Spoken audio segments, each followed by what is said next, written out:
In ancient Sparta, discipline began at birth. From childhood, boys were trained to move as one, running, drilling, sparring, learning that survival depended not on individuality, but on unity and endurance.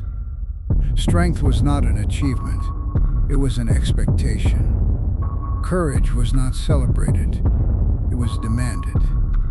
Beyond the mountains surrounding Sparta lay a vast and unforgiving world, and every Spartan was raised knowing that one day that world might come for them.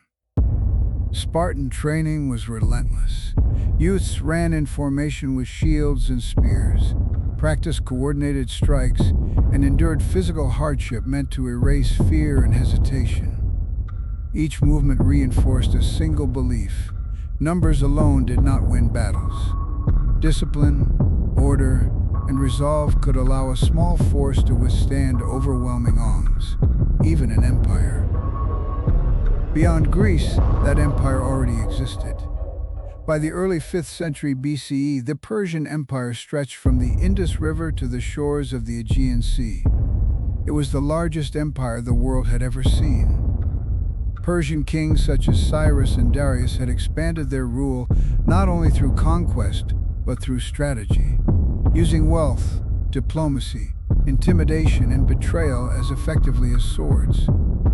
Cities were absorbed through bribes, alliances were fractured with promises of gold, and resistance was often neutralized before armies ever marched.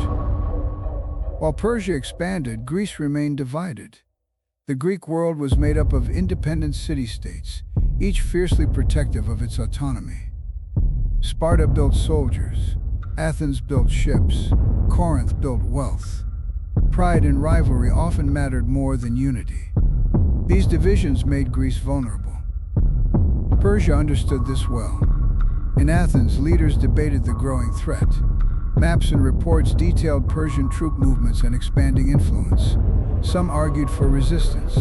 Others feared provoking an empire that had already crushed entire regions.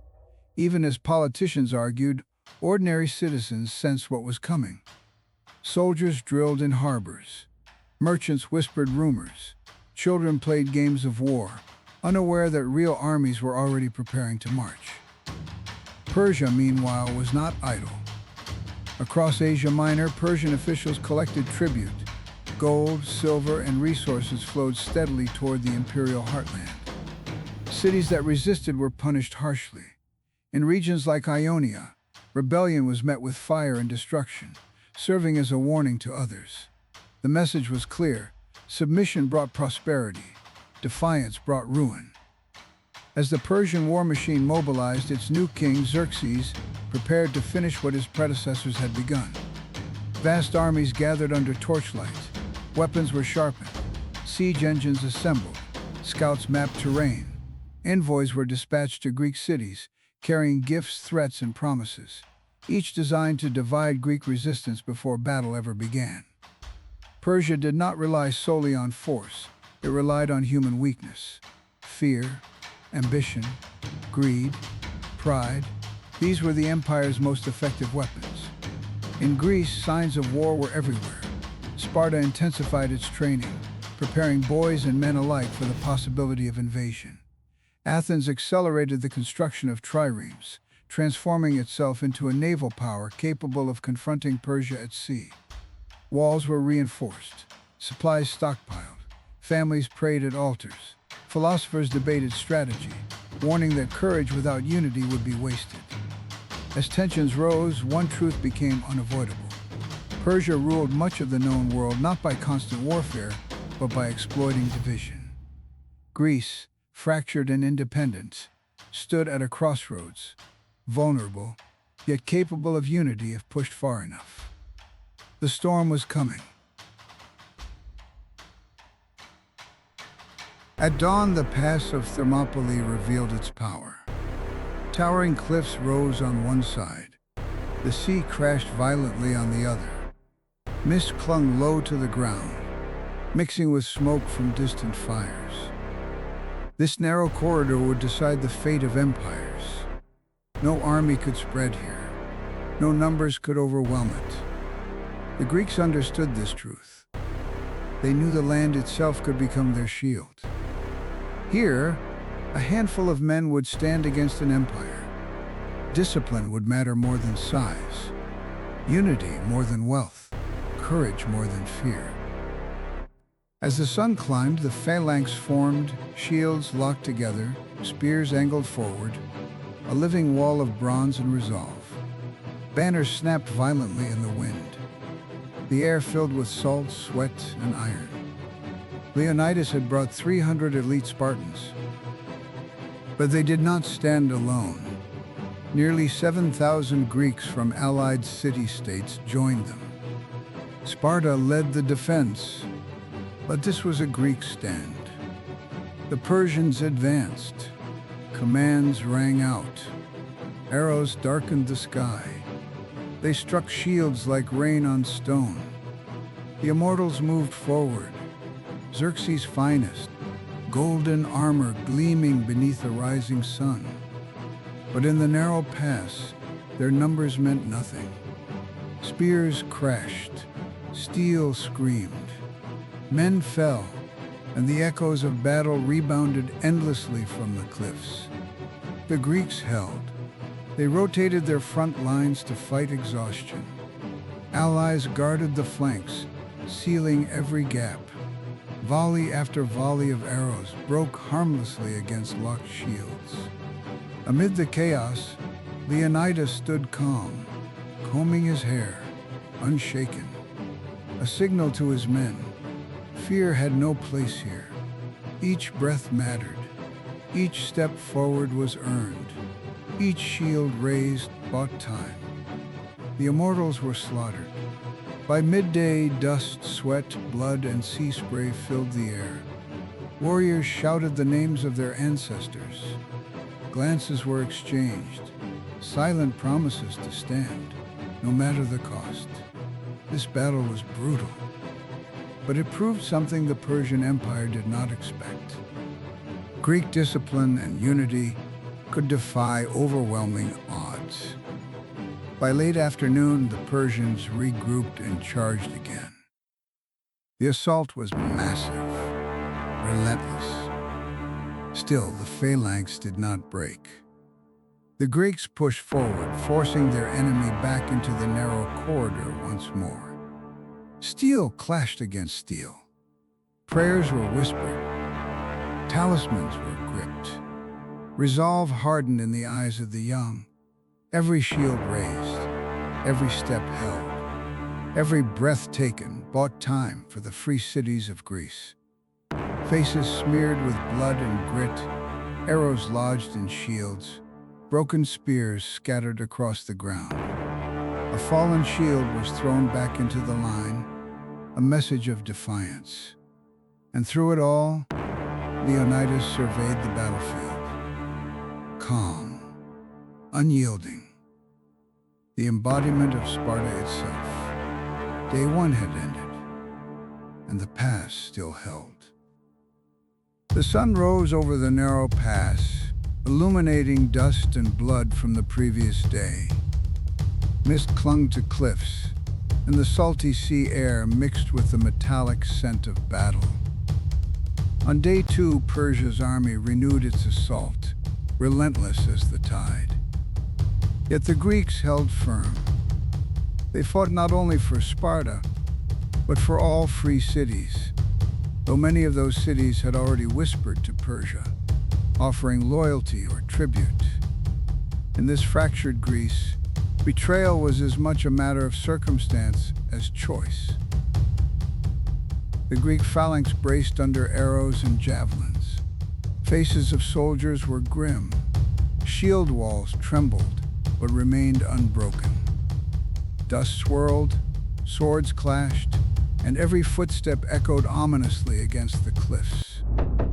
Patience and discipline defined the defense. Shields clanged as soldiers rotated to fight fatigue, breathing heavy but steadfast. Arrows struck the phalanx, bouncing harmlessly off overlapping bronze. Persia's repeated attacks failed again and again, yet shadows moved across the cliffs. Eyes that did not belong to any Greek city surveyed the defenders. Loyalty in this war was fragile. Ambition and survival sometimes outweighed unity. Moonlight glinted off jagged rocks as a hidden path wound through the mountains. Persian forces advanced under cover, guided by local knowledge. Lanterns flickered, and whispers moved through the night. Persian envoys rode swiftly, offering gold and favors to hesitant Greek city-states. Cavalry and infantry prepared to encircle the defenders, sharpening swords and polishing armor. Greek soldiers glanced nervously at cliffs, realizing their position might soon be surrounded. Shadows crept across walls. Tension was palpable. Soldiers clutched shields tighter, eyes darting toward the high cliffs. The narrow pass felt claustrophobic. Every sound was amplified. Wind, distant Persian calls, the scraping of feet along rocks. Young Spartans glimpsed their comrades. Fear flickered, but they steeled themselves to hold the line. Persia rarely needed brute force alone. Gold, fear, and the fractures of Greek pride were weapons of equal measure.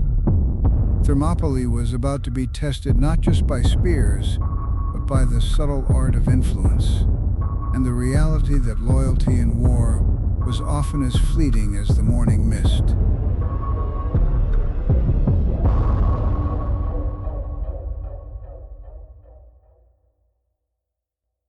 First light broke over the cliffs. The sea lay calm and indifferent.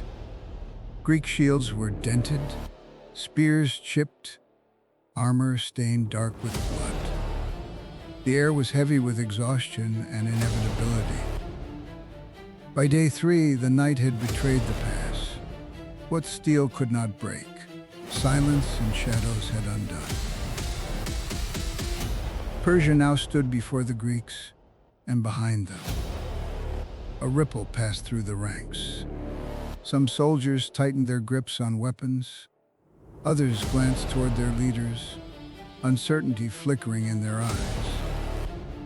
Leonidas gave them a choice. In a Greece where loyalty was fragile, this moment would define who history would remember. Not all stayed, but those who did carved their names into memory, not as conquerors, but as examples. The remaining Greeks moved forward into open terrain, abandoning the narrow safety of the pass. Spears shattered on impact, swords flashed, Persian cavalry thundered, and arrows darkened the sky. They advanced not for victory, but for meaning. Each step forward was a refusal to kneel. Each strike carried a message beyond death. Leonidas fought at the front, shield cracked, sword red. He struck down enemies, wounded but relentless. When an arrow felled him, the Spartans roared and surged around his body, forming a desperate ring. Soldiers dragged their fallen commander back, while men threw themselves into Persian ranks to buy seconds. Names of fallen comrades echoed across the battlefield. When weapons failed, they fought with fists. When strength failed, they fought with will.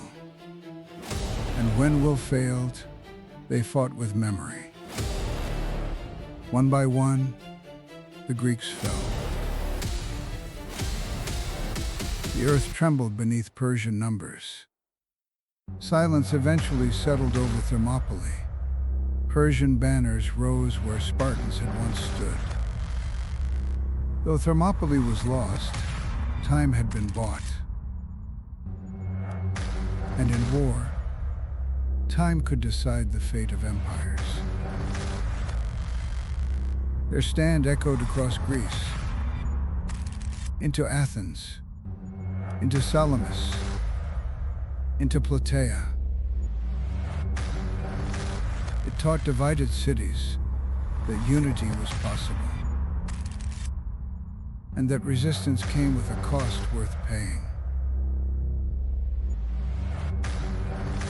The cliffs now lay quiet, the sea stretching beyond, indifferent yet eternal. Smoke rose in the distance. The city was tense but alive. Ships crowded the harbor as families boarded triremes. Children clutched tokens. Elders stared back at the skyline. Oars struck the water in unison. Sails snapped in the wind. Athens chose movement over walls, strategy over pride. Where Persia brought mass, Greece brought precision. Empty cities could be reclaimed, men could be trained again. At sea, numbers counted for nothing. Greek triremes glided silently between narrow channels. Persian ships, too many and too proud, crushed themselves in the confined seas. Rams struck hulls. Vessels collided. Greek oarsmen chanted in rhythm, turning water into a weapon. Greek hoplites advanced in formation. Persian lines buckled. Greek shields moved relentlessly forward.